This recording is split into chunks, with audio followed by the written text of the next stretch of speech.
Welcome to जादू Jamui channel. मैं विशाल पुसने। आज 1 जुलाई है और आज डॉक्टर्स का डे है।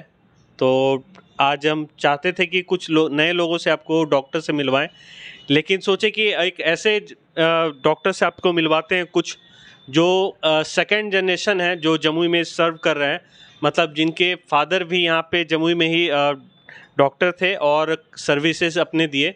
अब उनके बेटा लोग आए हैं, वो लोग भी सर्विस दे रहे हैं। तो कुछ जिनसे हम मिल पाए और उनको बुला पाए हैं, उनसे आपको मिलवाते हैं। एक तरफ से मिलाना शुरू करते हैं।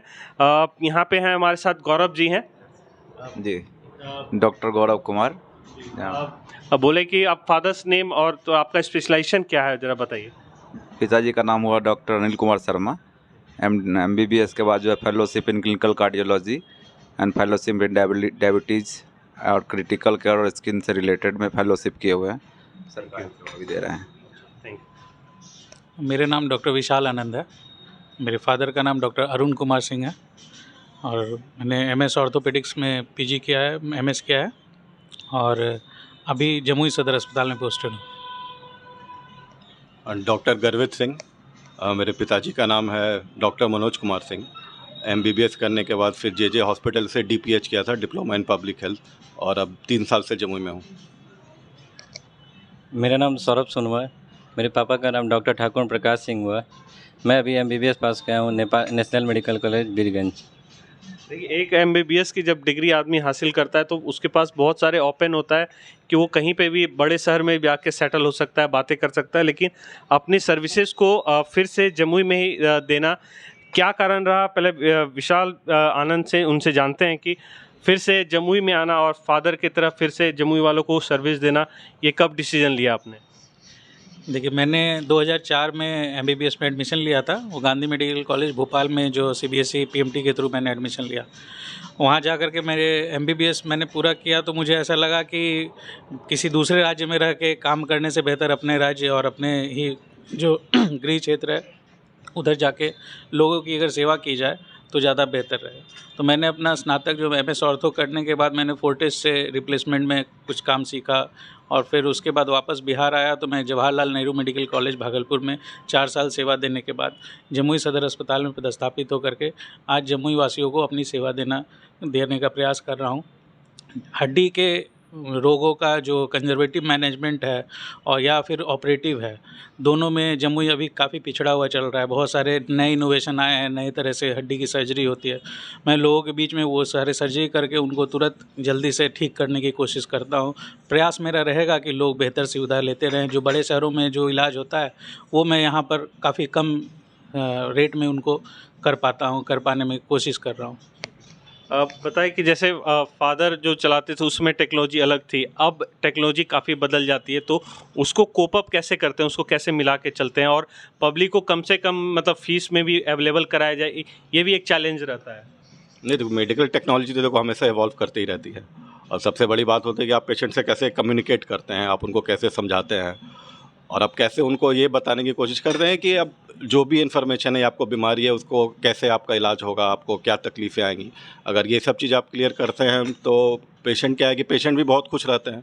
और जहाँ तक टेक्नोलॉजी की सवाल है कि आई थिंक मैं बहुत लकी हूँ कि मेरे पिताजी का सेटअप इतना अच्छा है कि कभी कोई चीज़ कभी पीछे नहीं हुआ। ऐसा नहीं लगा कि कोई चीज़ छूट गई या पुरानी। हमेशा उन्होंने अपने सेटअप को अप टू डेट रखा है और अप टू डेट रखने के कारण ऐसा मतलब कभी ये नहीं लगा कि कुछ चीज़ की कमी रही है हमारे क्लिनिक में। जैसे कि एक बर्डन होता है कंधे पे, बैच है कि बेटा है, तो फिर इसको लेकर के भी चलना और सेम एफर्ट्स देना, तो ये अपने आप में एक थोड़ा सा प्रेशर बनता है या फिर लगता है कि नहीं बैकअप है? बैकअप है, बहुत सहूलियत होती है। पिताजी से सीखने का बहुत कुछ मिलता है।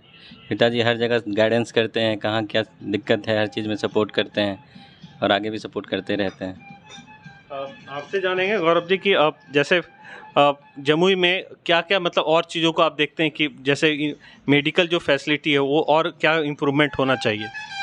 जैसे कि अभी फ़िलहाल जो देखने के लिए मिल रहा है कोविड के बाद से, जो कोमॉर्बिड कंडीशंस वगैरह है, जैसे कि डायबिटीज़, हाइपरटेंशन, MI यानी हार्ट अटैक का रेट, ये सब बहुत ज़्यादा बढ़ रहा है।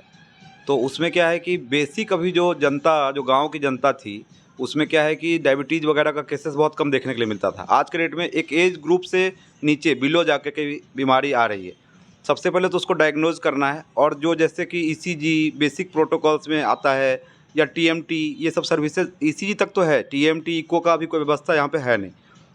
किसी को हार्ट अटैक आ गया, आप उसको प्राइमरी मैनेजमेंट कर देते हैं, देन उसको आप बाहर की ओर भेज देते हैं। बट इसकी ज़रूरत अभी जिला को है, हम लोग इस पर काम कर रहे हैं। लखीसराय ज़िला में हम पदस्थापित हैं, 5 वर्षों से हम यहाँ सेवा दे रहे हैं। इसके पहले हम दिल्ली में थे, एम्स में भी कुछ दिन काम किए, दिल्ली एम्स में। फेलोशिप करके आने के बाद यहाँ पे समझ में आया कि यहाँ पे बेसिक जो चीज़ है जो छूट रही है, जैसे डायबिटीज़, हाइपरटेंशन, इन सब चीज़ों के लिए अवेयरनेस नहीं है। इनको पहले समझाना, इनको समझा करके ये बतलाना कि इससे आप बच कैसे सकते हैं, रहन सहन, खाना पीना, ये सब के साथ मिला के कोऑर्डिनेट करके, और गांव के जनता को एक ऐसे अफोर्डेबल प्राइस में दवा दे करके कि वो आजीवन खा सकें। इवन गवर्नमेंट के तरफ भी उसको प्रमोट करना कि अगर आप यहाँ से दवाई नहीं ले सकते हैं तो आप गवर्नमेंट में लीजिए जा करके, बट आप खाते रहिए। तो ये सब चीज़ करने की ज़रूरत है। और नेक्स्ट में यही है कि टीएमटी और इको, ये एक ज़रूरी चीज़ है। जो टीएमटी तो हम लोग लगवा लेंगे, इको के लिए यहाँ पे अभी डीएम कार्डियोलॉजी की ज़रूरत पड़ती है, जो कि यहाँ पे तो है नहीं। अब देखते हैं आगे क्या होता है। लास्ट सवाल हम एक एक करके सबसे लेंगे। वो लास्ट सवाल मेरा यही रहेगा कि जैसे कि जम्मू जो आपका डिसीजन था, उसको आप अभी बहुत सारे यूथ हैं जो नीट क्वालिफाई करके अभी तैयारी कर रहे होंगे या फिर सोच रहे होंगे कि जम्मू मूव करते हैं, कैसा वहाँ पे मार्केट रहेगा। तो एक एक करके मैं सबसे यही सेम सवाल लूँगा कि क्या ये डिसीजन कैसा रहेगा अगर कोई लेता है या फिर कोई सोच रहा है कि हम भी मूव करते हैं, अगर और जम्मू का नेटिव है, जम्मू का रहने वाला है, तो आप कैसा रहेगा, आप क्या सजेस्ट करना चाहेंगे? देखिए, जमुई में तो बहुत ही स्कोप है, बहुत ही पोटेंशियल जगह है। एज ए डॉक्टर भी बहुत पोटेंशियल है। पब्लिक से भी कोई वैसा मतलब ये नहीं है कि बहुत ज़्यादा ये है कि पब्लिक बहुत ज़्यादा वायलेंट है या कुछ है। समझदार जनता है, समझती है बातों को। और स्कोप मेडिकल साइंस में तो यहाँ बहुत कुछ है। अभी फ़िलहाल के लिए तो बहुत कुछ है, बहुत कुछ करने के लिए जमुई को अभी है। अभी एक जनरेशन हम लोग आगे हुए हैं, लेकिन और भी आगे जाने की ज़रूरत है। बगल के ज़िला जैसे शेखपुरा, लखीसराय, उससे हम लोग कहीं आगे निकल चुके हैं, कहीं आगे। अब हम लोग भागलपुर के समकक्ष सोच रहे हैं, हम लोग बिहार शरीफ के समकक्ष सोच रहे हैं। हो सकता है मेडिकल कॉलेज बनने के बाद जमुई उस लेवल को रीच कर जाएगा। क्या बोलेंगे?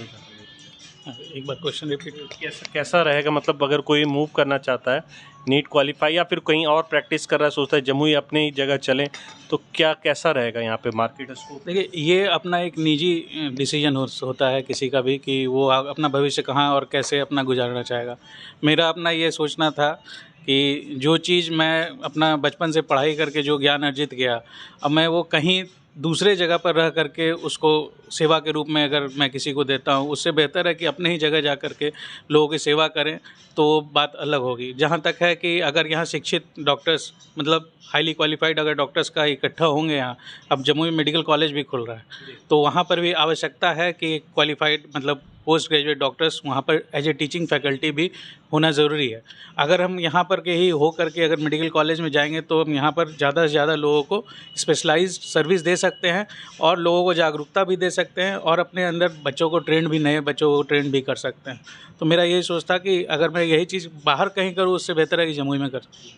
क्या बताइएगा इस पर? हमारे मतलब अगर जो भी जमुई के लोग हैं, बाहर हैं, तो कहने का मतलब ये कि जहाँ आप पले बड़े हैं, जहाँ पर आपने अपना ज़िंदगी का वो सब समय व्यतीत किया है अपने लोगों के साथ इस घर में, तो आपकी एक जिम्मेदारी बनती है कि आप वापस आकर उन्हीं लोगों को, अपने जो आपके साथ रहे, आपके साथ पले बड़े, उनकी मदद करें वापस आकर।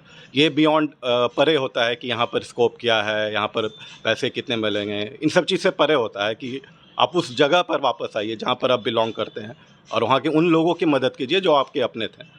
मतलब डॉक्टरी प्रोफेशन में ये नहीं बोल रहा हूँ कि आप उसकी नहीं कीजिए, उसकी नहीं, आपको तो सबकी करनी पड़ती है, लेकिन एक वो आपके अंदर एक वो भी एक हिस्सा होना चाहिए वो जिम्मेदारी का, जो आपको अपने लोगों के प्रति एक पूरा करना पड़ेगा। क्या बताइएगा इस पर? जमुई में बहुत स्कोप है, बहुत पेशेंट्स हैं। क्षेत्रफल भी देखा जाए तो जमुई का बहुत बड़ा है, बहुत कुछ सीखने को मिलता है जमुई से। बहुत पेशेंट्स आते हैं, दूर शेखपुरा तक के पेशेंट आते हैं। तो हम रिक्वेस्ट करेंगे जो भी जमुई से जुड़े हैं, जमुई से में आकर के सेवा दें और जमुई को एक अच्छा चिकित्सा जगत में नाम पहुंचाएं। तो चलिए, मैं अपनी रिपोर्ट को अब यहाँ पे ख़त्म करता हूँ। उससे आपका कन्वर्सेशन अच्छा लगा हो तो कमेंट में बताइए, अपनी राय दीजिए।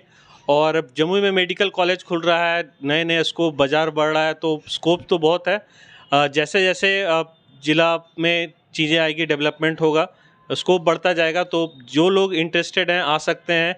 और जो ऑलरेडी फैसिलिटी में बहुत लोग बोलते हैं कि मेडिकल फैसिलिटी के बारे में, तो इम्प्रूवमेंट हो रहा है। हाँ, थोड़ा स्लो है पर धीरे धीरे इम्प्रूवमेंट हो रहा है और तेज़ी से अच्छे डॉक्टर्स आएंगे तो और तेज़ी से होगा। मैं अपनी रिपोर्ट को ख़त्म करता हूँ। मैं विशाल पुष्ने, जादू जमुई से। Thank you.